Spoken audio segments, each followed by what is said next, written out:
Jay Leno's life has often looked like a study in relentless motion. For decades, he moved through stand-up clubs, television studios, and cavernous garages filled with machines that demanded attention, precision, and constant care.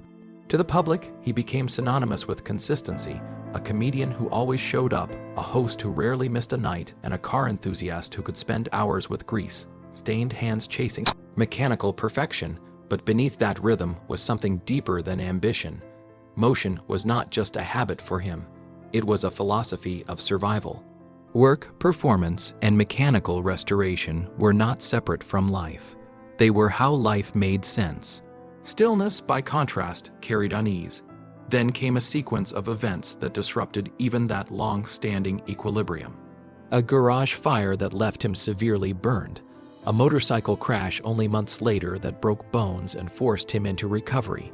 And beyond physical trauma, a quieter transformation at home where his role shifted into that of caregiver for his wife, Mavis, as dementia reshaped their shared world. What emerges is not a story of sudden retirement or dramatic reinvention, but something more subtle and human, a gradual redefinition of purpose when motion is no longer the only option available. Motion as identity, a life built on constant work from the earliest days of his career. Jay Leno's identity was inseparable from movement. He didn't describe himself as someone with a job in the conventional sense. He called them gigs, a word that reflected instability, urgency, and the need to keep going. In his view, stopping was never neutral, it was risky. This mindset took shape long before fame. As a young comedian, he lived with uncertainty as a constant companion. Nights were spent driving between clubs, sometimes performing multiple sets in a single evening, just to stay visible and relevant. Sleep came in fragments, often in cars or cheap accommodations. Stability was not something he waited for. It was something he tried to outrun through effort. That early conditioning hardened into a personal doctrine: keep moving or get left behind. It wasn't romanticized ambition. It was practical survival logic. Work meant security, motion meant control, and control meant safety in a world where rejection was frequent and opportunities could disappear overnight. Even as success arrived, that internal framework didn't soften. Instead of slowing down, he expanded his pace. Work multiplied, commitments stacked. The habit of staying active became indistinguishable from identity itself. For Leno, rest was never a goal, it was a disruption. The grind of stand-up, years of relentless hustle before television fame. Jay Leno's world was defined by comedy clubs, small audiences, and constant travel. Stand-up comedy for him was not just performance. It was repetition, endurance, and refinement through sheer volume. The more he worked, the more secure he felt. He often took multiple sets in a single night, driving long distances between venues without hesitation. Each performance was a test not just of jokes, but of resilience.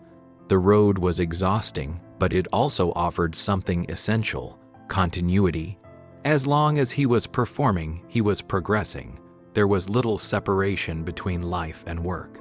Meals were irregular, sleep was optional, and personal comfort took a back seat to stage time. This period shaped his professional instincts in a way that would define everything that followed. Discipline was not imposed from outside, it was self-generated and self-sustained. Comedy also became emotional infrastructure. When life felt uncertain, the stage provided structure. When rejection came, performance restored direction. He learned early that audiences could be unpredictable, but effort was not. You could always show up. You could always try again. That principle, repeat, refine, continue, would remain with him long after he stopped being a struggling comedian and became a household name.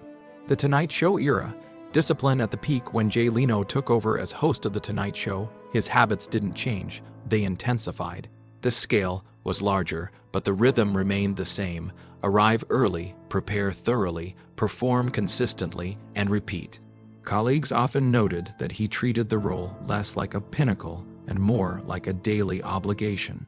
Fame did not alter his internal clock. If anything, it reinforced it. He approached each broadcast as something that required discipline rather than celebration. Behind the scenes, the routine was relentless. Writers' meetings, rehearsals, adjustments, last-minute refinements, all followed a predictable cadence. Leno rarely deviated from it. The predictability itself seemed to matter. It created order in an environment built on unpredictability. Where others might have leaned into comfort or status, he leaned into repetition.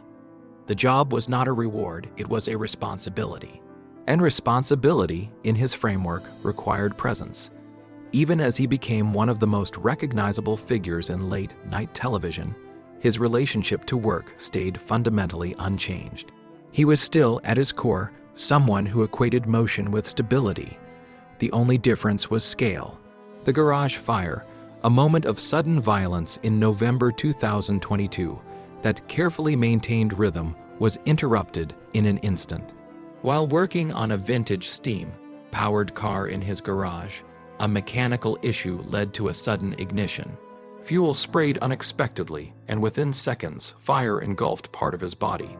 The accident was immediate and severe. Burns affected his face, hands, and chest. What had begun as a mechanical repair turned into a medical emergency in seconds. The contrast between routine work and sudden catastrophe was stark. He was quickly taken to a specialized burn center, where treatment included surgeries and skin grafts. Recovery, in medical terms, required patience and withdrawal from normal activity.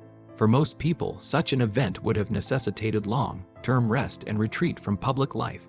But Leno's response followed a familiar pattern. He minimized the incident publicly, reframed it with humor, and returned to work sooner than expected. The instinct was not denial, it was continuity. If he could still function, he could still move forward. Yet the fire left something behind that was less visible than scars. It introduced a new awareness that even routine motion carried risk, and that control over outcomes was never absolute. Return to the stage, humor as recovery within days of the accident, Jay Leno was back performing. The decision puzzled many observers, but for him, the stage was not separate from recovery. It was part of it. Comedy provided structure, familiarity, and a sense of normalcy that medical environments could not.